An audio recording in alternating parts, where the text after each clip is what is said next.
Very good evening to all of you, my dear friends. Here I would like to just speak something about the subject like Shirdi. This is quite easy to communicate about the word like Shirdi or the place like Shirdi. How can we just communicate that? Shirdi is a holy place. Holy म्हणजे पवित्र, right? Shirdi is a holy place. तिथं काय आहे? साईबाबाचं मंदिर. मग आपण काय म्हणणार? देर is one temple of Saibaba. लिहू नका कोणीच काही आता. ऐकून घ्या मस्त पैकी तुम्हाला सांगतो. हे सगळे रेकॉर्डिंग मी तुम्हाला पाठवणार थोड्या वेळाने. Shirdi is a holy place. There is one temple of Sai Baba, right? There are many different hotels. शिर्डीमध्ये काय खूप सगळे हॉटेल आहेत. There is one international airport. तिथे एक आंतरराष्ट्रीय विमानतळ पण आहे. There are 2 hospitals, 6 schools. There are many colleges. आता कुठलंही गाव, कुठलंही शहर, कुठलीही शाळा म्हटली, कुठलीही जर जागा म्हटली ना, तिथे शाळा असते, कॉलेज असते, दवाखाना असतो. असतं की नाही? फक्त एखादं पर्यटन स्थळ असेल तर अजून जास्त गोष्टी असतात. जसं there are many different stalls of prasada. तिथे प्रसादाचे डिफरंट स्टॉल आहेत. There is one Maruti temple. प्रत्येक गावात मारुतीचं मंदिर असतं. तसं आपण सांगू शकतो की there is one Maruti temple, right. There is one railway station and bus stand also. Many tourist come there. आता तीर्थस्थान म्हटलं की तिथं टुरिस्ट लोक येणार म्हणजे येणार confirm.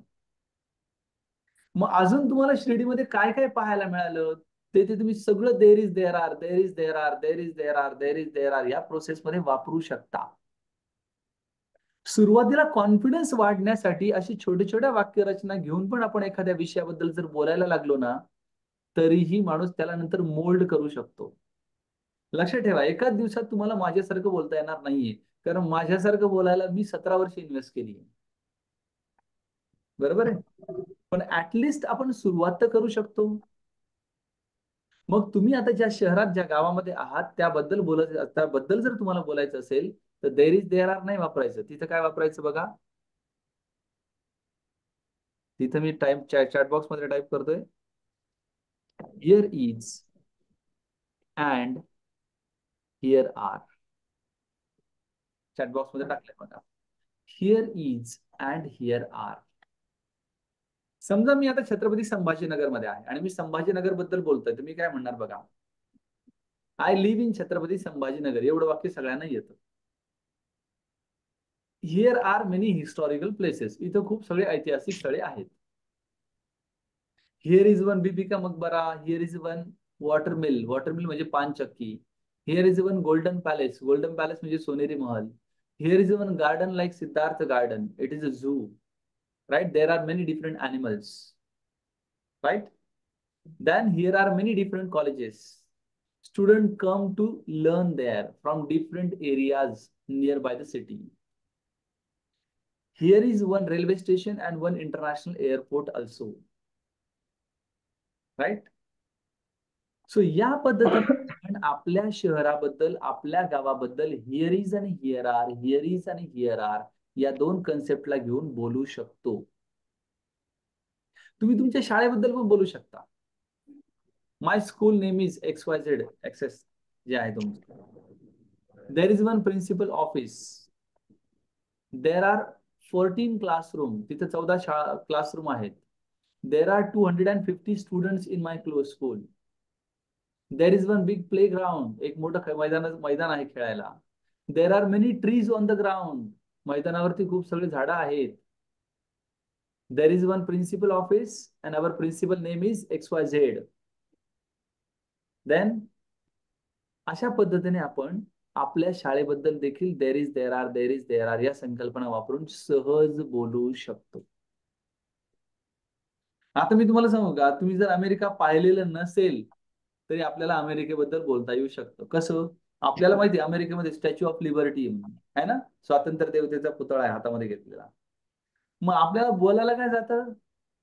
There is one Amazon river, there is one Statue of Liberty, then there is a presidential house in Washington. काही बोलायला काय प्रॉब्लेम? हा तुम्हाला सांगतो, आपण दिल्लीबद्दल पण बोलू शकतो इथं बसल्या बसल्या. कसं बोलणार? There is one president house है ना, तिथं राष्ट्रपती भवन आहे. Then there is one parliament building. Then there are many homes of MPs, member of parliaments. There is one house of mister PM Narendra Modi, right. There is one international airport. काही repetition of the things we can do it, no issues that. My dear friends, तायांनो, मी तुम्हाला सगळ्यांना सांगेल, आपल्याला सगळ्या गोष्टी येत आहेत. फक्त आपल्याकडे सगळे मोती आहेत, फक्त ते विखुरलेले आहेत. त्याला फक्त चॅनलाइज करून देण्याचं काम आम्ही करणार आहोत. आम्ही वेगळं काहीही करणार नाहीये. तुमच्यात असलेल्या ॲबिलिटीला एक्सप्लोअर करण्याच्या दृष्टिकोनातून त्याला चॅनलाइज वे मध्ये सेट करून देण्याचं काम आमचा क्लास करतो, बाकी वेगळं काहीही करत नाही. आणि तुम्ही 100% आज तुम्हाला सांगतो, तुम्हाला सगळ्यांना एक टास्क देतोय आणि मी थांबतोय कारण आपला वेळ ऑलरेडी झालाय. आपले 2च मिनिटं मीटिंगचे राहिलेले.